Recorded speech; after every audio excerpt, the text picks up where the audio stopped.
ఈ వీడియో చూస్తున్న మీలో ఎవరైనా గొర్రెలు ఉంటే ఇప్పుడే వెళ్ళిపోండి. ఈ వీడియో మీకోసం కాదు. ఒక గొర్రెంబడి 100 గొర్రెలు మందలో వెళ్ళినట్టుగా వెళ్ళిపోవాలనుకుంటే మీరు వెళ్ళిపోండి. ఎందుకంటే మీరు ఏ విషయం కూడా పూర్తిగా విని అవగాహన చేసుకొని నిజమా అబద్ధమా తెలుసుకునేంత జ్ఞానం మీలో లేదు. మీరు గొర్రెలు కాబట్టి. అట్లాంటి వాళ్ళు ఎవడో పెట్టిన చిన్న చిన్న క్లిప్స్ చూసి అదే నిజమనుకొని నమ్మి పూర్తి వీడియో చూడకుండా వాడిని బద్నాం చేయడము ఇంతవరకు కరెక్ట్. ఒక సామెత ఉంటుంది, మనసుకొస్తే మళ్ళీ లేదంటే వెళ్ళి అని. మీరు అలాంటి వాళ్ళే. ఇన్ని రోజులు మాట్లాడలేదా నా అన్వేషణ బూతులు?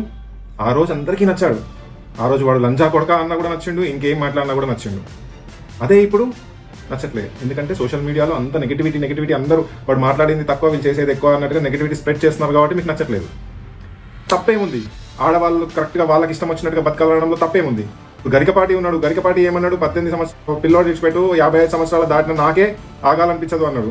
తప్పుడు మాటలు కూడా ప్రవచనాల్లాగా చెప్తే అది రైట్ అయిపోదు. అది గరికపాటి కానివ్వండి, ఎవరైనా కానివ్వండి, తప్పే. సరే, ఆయన మంచి చేద్దామని అనుకున్నాడు, గరికపాటి గారు మంచి వాక్యాలే చెప్పాడు. బట్ అదేంటి అంటే ఒక్కొక్కరు తీసుకునే విధానం ఒక్కొక్క విధంగా ఉంటుంది కదా.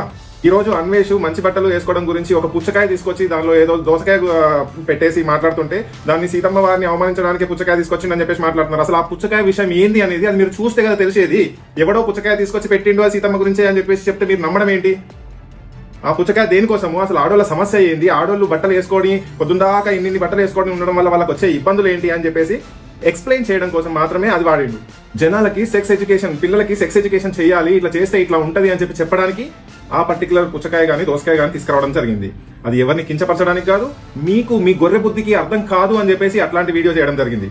అంతేగాని ఇది ఎవరిని కించపరచడం గురించి కాదు. సీతమ్మ వారి గురించి కానీ ద్రౌపది గారి గురించి కానీ మాట్లాడిన మాటలు ఏంటో కూడా నేను ఇంకోసారి చెప్తాను. ఆయన దాని గురించి కూడా పెద్ద తప్పు మాట్లాడలేదు. ఆయన అదొక ఎగ్జాంపుల్ లాగా, అంటే మనిషి బుర్ర ఎట్లా ఆలోచిస్తుంది అనే దానికి ఒక ఎగ్జాంపుల్ తీసుకున్నాడు. అది చీరనా, చిన్న బట్టలా, నేకెడ్ గా ఉన్నారా అని కాదు. మనిషి ఒక మొగోడు అనేటోడు నువ్వు ఎట్లా ఏ బట్టలు వేసుకున్నావు అనేది చూడడు, వానికి కావాల్సిన పని చేసుకొని పోవాలని చూస్తాడు అనే ఒక విధంగా ఆలోచన వచ్చే విధంగా చెప్పాలనుకున్నాడు.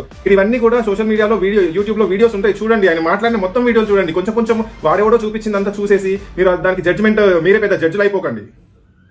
వాడేవాడు రవి ట్రావెలర్, వాడెవ్వడండి పిచ్చినా కొడుకు. వాడంటాడు వాడికి సెల్ఫ్గా వాని మీద పగ, ఎప్పుడు ఛాన్స్ దొరుకుతుందా పగ తీర్చుకోవడానికి అని చెప్పి చూస్తున్నాడు. ఆ పగ తీర్చుకోవడం కోసం నేను సీఎంకి పెడతా, నేను ఈ సీఎంకి పెడతా, ఆ సీఎంకి పెడతా, లోకేష్కి పెడతా, పవన్ కళ్యాణ్కి పెడతా. ఏం చేస్తావురా భయపెట్టి? పెడతా ఏం పెడతావు నువ్వు? పోలీస్ డిపార్ట్మెంట్కి అటాచ్ చేసినావు అని మొత్తం ఛానల్లే తీసేయాలి. ఎందుకు తీసేయాలా? వాడు ఏం తప్పు? మొదటి నుండి కూడా అవే కదా మాట్లాడండి. వాడు ఇప్పుడు కొత్తగా ఏం మాట్లాడతలేడు కదా. అప్పుడు మాట్లాడినప్పుడు నచ్చిన మీకు ఇప్పుడు ఎందుకు నచ్చలేడు?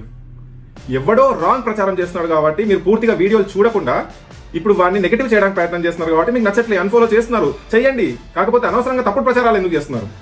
భయ్యా సన్నీ యాదవ్ అంటాడు ఈ రోజు సోషల్ మీడియాలో ఎవడో న్యూస్ ఛానల్ దగ్గరకు వచ్చేసి మాట్లాడుతూ ఉంటాడు. భయ్యా సన్నీ యాదవ్ ఎవడండి? వానికి కోపం ఉండదా నాన్ వేషన్ మీద? ఎందుకంటే వాని రెవెన్యూ మొత్తం ఆపేసింది. నాన్ వేసిన బెట్టింగ్ యాప్స్ కంప్లీట్ గా ఆగడానికి ఫైట్ చేసిండు అని చెప్పేసి నాన్ వేషన్ మీద కోపం ఉండదా భయ్యా సన్నీ యాదవ్కి?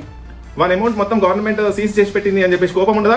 ఆ చెత్త భయ్యా సన్నీ యాదవ్ గారు లక్షల మంది బెట్టింగ్ యాప్స్ కి బలవడంలో ఒక రీజన్. అట్లాంటి మాటలు అన్నంటారు మీరు.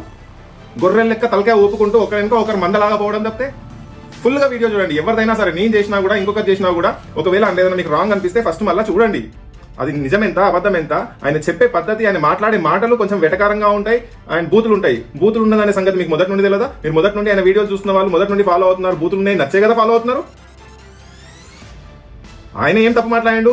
ఆయన ఉండి ఇండియాలో సేఫ్టీ లేదు, ఇక్కడ ఇంత సేఫ్టీ ఉంది అని చెప్పి చెప్తున్నాడు. కరెక్టే కదా. అది మన దగ్గర ఉన్న పొలిటికల్ లీడర్స్ చాతగాని తనం వల్లనే కదా ఈ రోజు ఈ పరిస్థితి వచ్చింది. పొలిటికల్ లీడర్స్ కరెక్ట్ గా ఉండి కరప్షన్ లేకుండా ఉండి ఉంటే మనకి పరిస్థితి వస్తుండేనా? నిజంగా మన దేశంలో పొల్యూషన్ లేదా? ప్రపంచంలోనే అత్యంత పొల్యూషన్ ఉన్న 100 ప్లేసులలో 90 ప్లేస్ మన ఇండియాలోనే ఉంటుంది. ఎక్కువ రేపులు జరిగే ప్లేస్ ఇండియానే ఉంటుంది. ఇంకొక విషయం గురించి తప్పు పడుతున్నారు. రేపులు హిందువులే చేసిందని చెప్పే విషయాన్ని తప్పు పడుతున్నారు. తీయండి. 2 సంవత్సరాల నుంచి జరిగిన రేపుల లిస్ట్ మొత్తం పోలీస్ డిపార్ట్మెంట్ నుండి తీపియండి. పేర్లు ఉంటాయి కదా, ఎవడెవడు రేపులు చేసిండ్రని చెప్పేసి.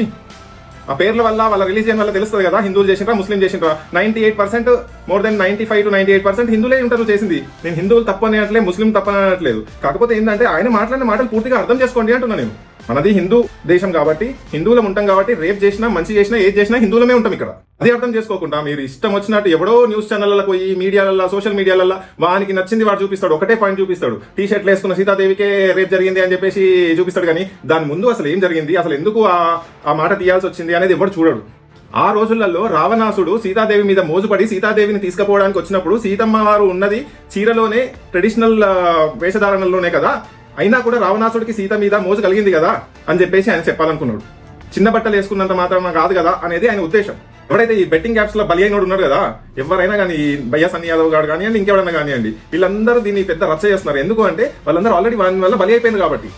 ఈ రవి తెలుగు ట్రావెలర్ అంటోడేమో వాడు ఒక 4 ఏళ్లకెళ్ళి వాళ్ళిద్దరి మధ్యలో గొడవలు. నేను ఖచ్చితంగా చెప్తా, నా అన్వేషణ అనేటోడు బూతులు మాట్లాడతాడు. ఆ మధ్య కాలంలో నేను కూడా అన్నా ఇట్లాంటి బూతులు మాట్లాడడం మంచి పద్ధతి కాదు అని చెప్పేసి. కానీ అట్లా అని చెప్పేసి అన్ని రోజులు నచ్చినోడు ఇప్పుడు మీరు ఎవరో చెప్పిన మాటలను పట్టుకొని వాని పెద్ద దేశద్రోహం చేసేసిండ్రు. రెడ్ కార్నర్ నోటీస్ జారీ చేయాలంట. టెర్రరిస్ట్ అయిపోయింది ఇప్పుడు. సిగ్గులు ఉండాలి ఒక్కొక్కరికి. పూర్తి వీడియోలు, పూర్తి అవగాహన లేకుండా ఎవరు చెప్పిన మాటలు పడితే వారు చెప్పిన మాటలు నమ్మి ఇట్లాంటివన్నీ మాట్లాడడానికి ఎవరిని స్వలాభం. ఇప్పుడు ఈ 4 రోజుల నుంచి ప్రతి ఒక్కరు కూడా నా అన్వేషణ అని చెప్పేసి వీడియోలు చేస్తుండ్రు. ఇప్పుడు నేను కూడా చేస్తున్నా. ఎందుకు చేస్తున్నాం? వాళ్ళందరూ కూడా నా అన్వేషణ అనే పేరుతోని వ్యూస్ వస్తాయని చెప్పి చేసుకుంటున్నారు. అంతే, ఇది ఒక ట్రెండింగ్ టాపిక్ అయిపోయింది ఇప్పుడు.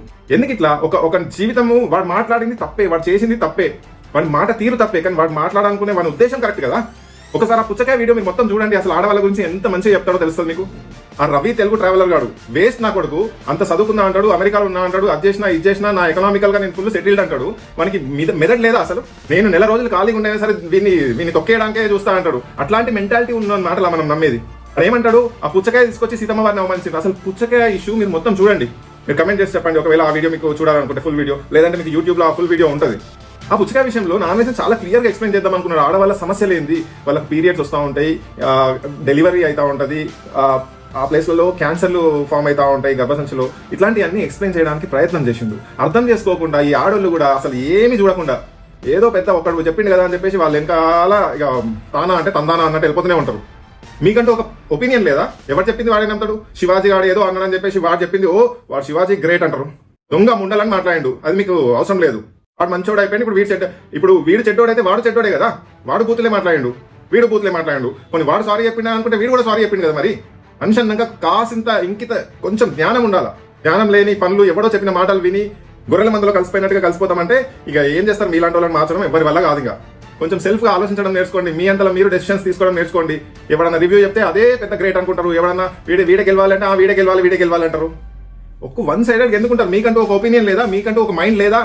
వన్ మైండ్నే మీరు మీ మైండ్ లాగా ఎందుకు భావిస్తున్నారు? మీరు ఫాలో అయినప్పుడేమో లైన్ కట్టి ఒకటే ఫాలో అవుతారు. కొంచెం ఇట్లాంటి మొత్తం మీకంటూ ఒక ప్రత్యేకమైన ఒపీనియన్ పెట్టుకోండి.